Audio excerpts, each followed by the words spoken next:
देखिए यहाँ पे कि जैसे कि हम न्यू टॉपिक लेते हैं फिजिक्स का। आज हम लिए हैं इलेक्ट्रिक फ्लक्स और देखते हैं कि इलेक्ट्रिक फ्लक्स क्या होता है। ये इलेक्ट्रोस्टैटिक्स का जो आपका 12th का टॉपिक है उसका पार्ट है। इसको हम फाइव से डिनोट करते हैं। ये फाइव होता है इसका सिंबल्स और इसको आप फाइव से डिनोट करेंगे। अब देखिए इलेक्ट्रिक फ्लक्स क्या होता है। इलेक्ट्रिक फ्लक्स को समझने से पहले हमको पहले जानना होगा कि इलेक्ट्रिक फील्ड क्या होता है। हमने ऑलरेडी डिस्कस कर दिया है कि इलेक्ट्रिक फील्ड क्या होता है। और एक होता है terms electric line of force, ठीक है ना, electric line of force.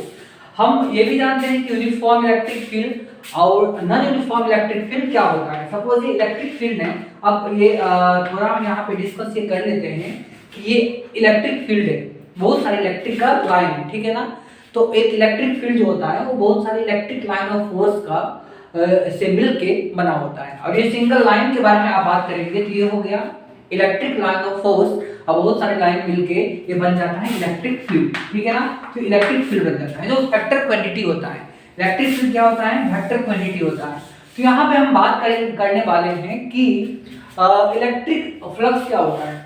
Electric flux होता है कि इलेक्ट्रिक फील्ड गिवन एरिया से कितना पास हो रहा है उसके परपेंडिकुलरली, ठीक है ना, उससे परपेंडिकुलरली एरिया से कितना इलेक्ट्रिक फील्ड पास हो रहा है। अब कौन सा एरिया, तो एरिया आपको प्रोवाइड किया जाता है कि ये मान लीजिए कि ये आपको इतना एरिया दे दिया गया, इससे क्या इलेक्ट्रिक फील्ड पास हो रहा है, जितना इस एरिया से इलेक्ट्रिक फील्ड पास हो रहा है वही क्या होता है, इलेक्ट्रिक फ्लक्स होता है। एरिया कैसा भी हो सकता है, ये एरिया दिया जाए और मान लीजिए कि यहाँ से इलेक्ट्रिक फील्ड जा रहा है तो इस एरिया से जितना इलेक्ट्रिक फील्ड जा रहा है वो हो जाएंगे इलेक्ट्रिक फ्लक्स।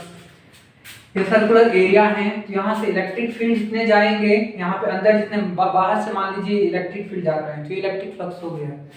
ये एरिया इस तरह से हमने दे दिया कि ये इससे इलेक्ट्रिक फील्ड जितना जा रहा है, जितना इलेक्ट्रिक फील्ड से पास हो रहा है इस गिवन एरिया से वो क्या हो जाएंगे, इलेक्ट्रिक फ्लक्स होते हैं। तो हम डिफाइन इसको ऐसे ही करते हैं। तो net electric line of force आप इसको इलेक्ट्रिक फील्ड बोल सकते हैं, नेट इलेक्ट्रिक फील्ड या net electric line of force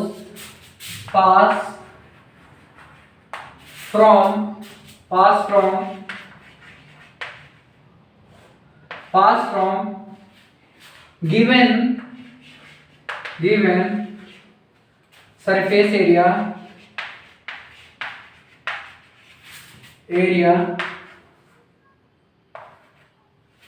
perpendicularly is known as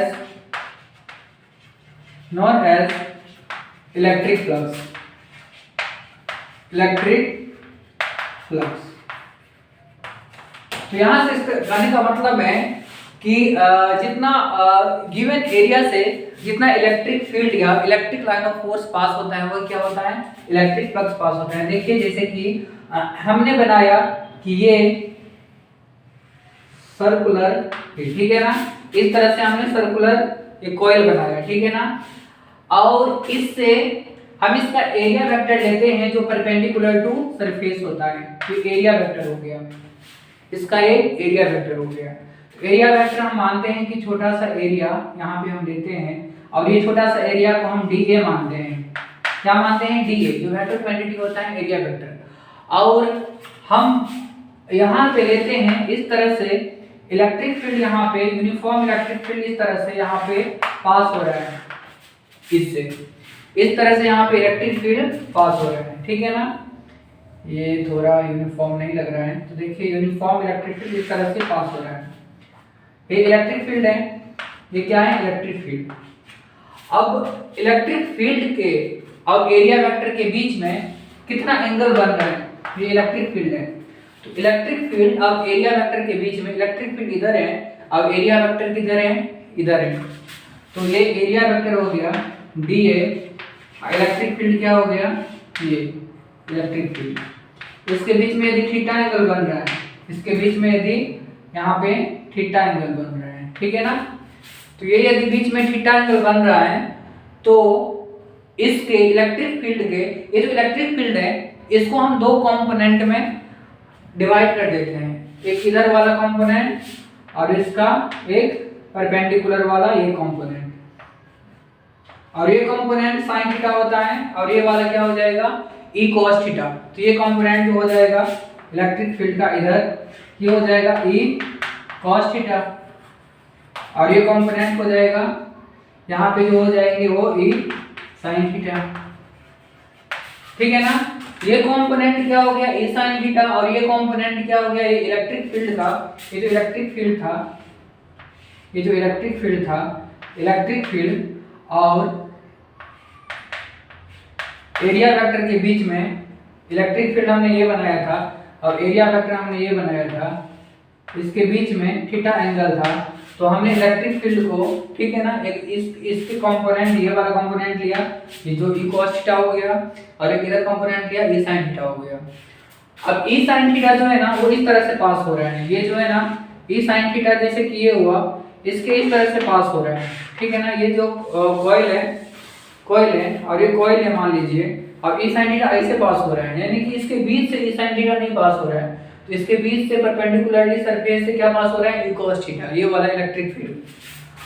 तो हम यदि बात करेंगे dA से, तो ये dA स्मॉल एरिया है, हम छोटा सा एरिया यहाँ पे मानते हैं dA। तो dA से कितना पास होगा, dA से तो पास होगा फ्लक्स, छोटा सा फ्लक्स पास होगा, और हम इसको मानते हैं d फाई। तो ये d फाई dA से पास होगा और ये हो जाएंगे e cos थीटा इधर लिए हैं, परपेंडिकुलर हम बात करते हैं, तो e cos theta into multiple में क्या हो जाएगा dA। ये हमने मल्टीप्लाई इसलिए किया क्योंकि dA से नेट इलेक्ट्रिक फील्ड यदि यूनिट एरिया से, सपोज यूनिट एरिया से e cos थीटा पास होता है, तो dA एरिया से क्या पास हो जाएगा e cos theta into dA। अब हम बात करेंगे इसको इंटीग्रेट कर देंगे, ठीक है ना, तो ये इंटीग्रेशन कर देंगे इसको, यदि हम लिखेंगे तो dA d फाई, तो यहाँ पे आप इंटीग्रेशन करेंगे तो हम इसको करेंगे close integral E electric field, ये भी वेक्टर याद लगा सकते हैं ऊपर, तो E cos E into dA cos theta, और जब cos थीटा हटता है तो यहाँ पे E डॉट प्रोडक्ट हो जाएगा, यहाँ पे E डॉट dA हम लिख सकते हैं, E डॉट dA ये हमने लिख लिया। अब आप इसको क्या करेंगे, हटा सकते हैं नेट जो इलेक्ट्रिक फ्लक्स है, सपोज ये फाई है, टोटल क्या है फाई है, ऐड करके हम कितना बना लिया टोटल, हमने फाई टोटल इलेक्ट्रिक फ्लक्स देखा, तो फाई जो हो जाएगा क्लोज इंटीग्रल, ये क्लोज इंटीग्रल है एक जैसा नहीं है, ये close integral E dot dA, तो यहाँ पे इलेक्ट्रिक फील्ड E होगा यहाँ पे, और dA आप यही तो एरिया को यहाँ पे ऐड, ये क्या है, ये क्लोज इंटीग्रल, ये जो यहाँ पे आगे आप पढ़ने वाले हैं गॉसियन सरफेस होता है और उसका टोटल एरिया को हम ऐड करते हैं, इंटीग्रेट करते हैं, तो इसलिए पढ़ते हैं हम इसको क्लोज इंटीग्रल, इस एरिया को हम एडिशन करते हैं इंटीग्रेशन से, तो क्लोजली सरफेस होता है ना, इसलिए हम बोलते हैं क्लोज इंटीग्रल। ये फॉर्मूला बहुत इंपॉर्टेंट है, ठीक है। तो phi equal to flux equal to आप पढ़ेंगे close integral E dot dA, और नेट एरिया कुछ भी हो सकता है, जैसे कि एक स्फीयर है, ठीक है ना, ये गॉसियन सरफेस का एरिया भी होता है देखिए, तो ये गॉसियन सरफेस का यदि एरिया, आप गॉसियन सरफेस पढ़ेंगे कैसे बनाया जाता है आगे हम डिस्कस करेंगे। गॉसियन सरफेस का एरिया यदि मान लीजिए स्फेरिकल है तो यहाँ पे 4 पाई r स्क्वायर हो जाएगा, सर्कुलर है यहाँ पे सर्कल आप बनाए हैं गॉसियन सरफेस, तो यहाँ पाई r स्क्वायर हो जाएगा, ठीक है ना। इस तरह से हम एरिया लेते हैं और इसको हम ऐड करके ये फॉर्मूला निकालते हैं। तो अब इसको हम आगे ये डिफाइन जो हम किए हैं, हम इसको ये भी लिख सकते हैं कि जैसे कि हमने फॉर्मूला यहाँ पे फाइंड किया, तो इलेक्ट्रिक फील्ड, ऐसे आप मैग्नेटिक फील्ड भी निकालते हैं, ठीक है ना, तो फाई फ्लक्स वहाँ पे भी होता है, मैग्नेटिक फील्ड में भी होता है, इसको हम ऐसे भी डिफाइन करेंगे, डिफाइन कर सकते हैं area integral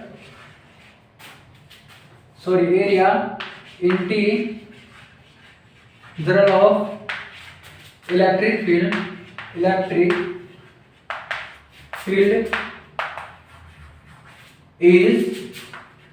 is known as known as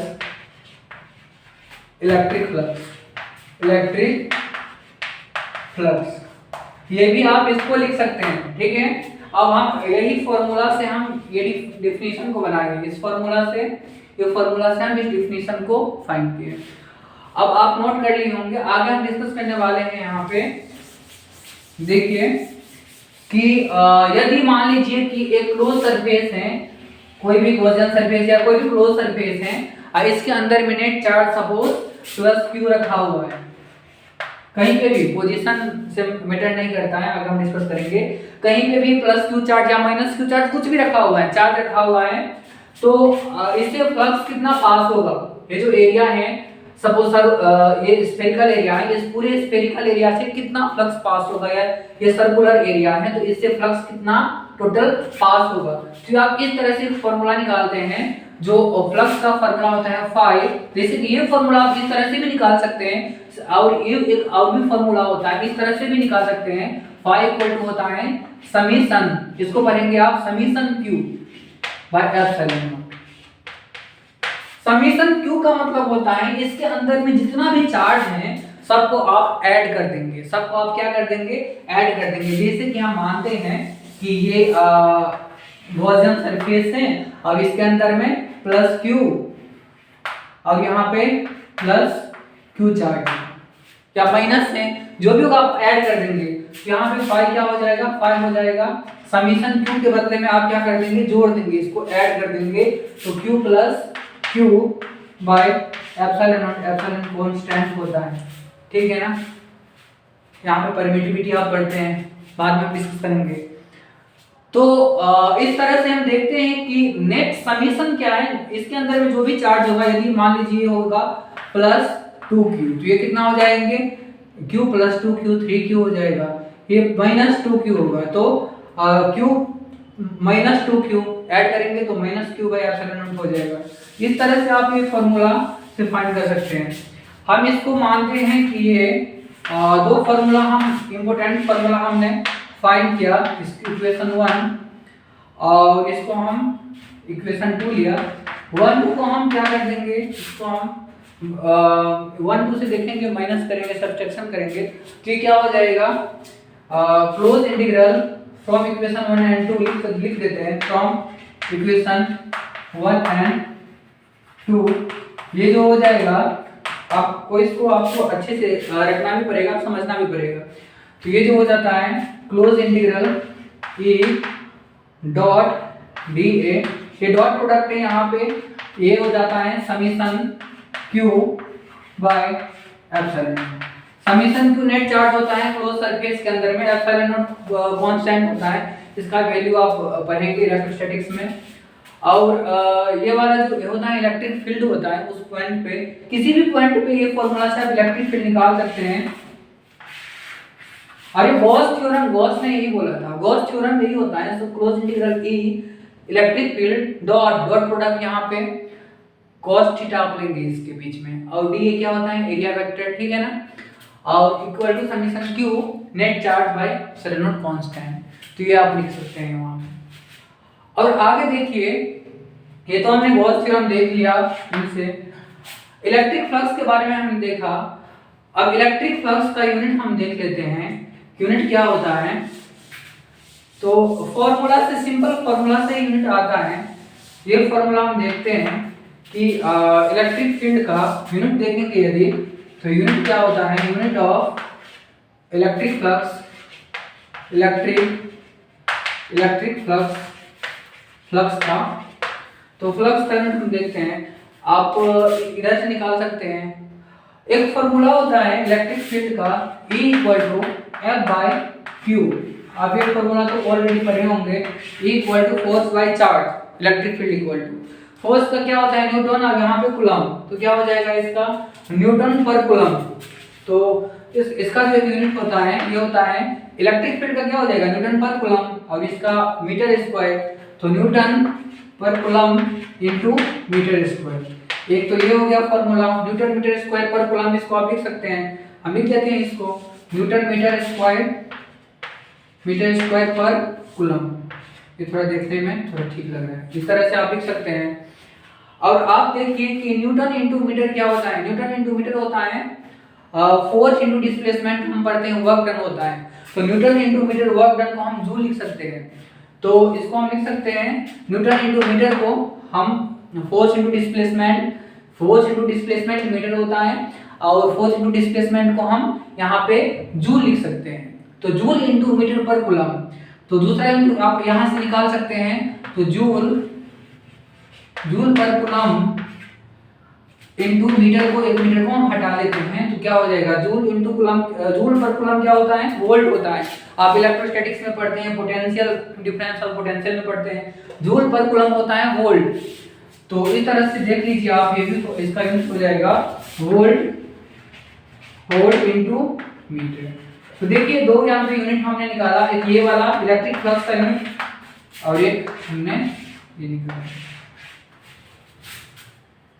और भी इसके यूनिट बहुत सारे होते हैं। आप मैग्नेटिक फील्ड में भी इसका फ्लक्स का अलग यूनिट होता है, इसमें अलग यूनिट होता है। तो ये सब हमने पढ़ा इलेक्ट्रिक फ्लक्स के बारे में। अब इलेक्ट्रिक फ्लक्स किस तरह से होता है हमने डिस्कस आज किया है। तो इसी तरह से और भी वीडियो हम डिस्कस करेंगे, और ये वीडियो को आप लाइक और सब्सक्राइब कर दीजिएगा। जिस टॉपिक पे आपको इस तरह के वीडियो चाहिए, कोई सा भी कहीं सा भी यहाँ पे डाउट होता है, आप यहाँ पे कमेंट कर सकते हैं, और इसको आप लाइक और सब्सक्राइब जरूर कर दीजिएगा। Okay, thank you.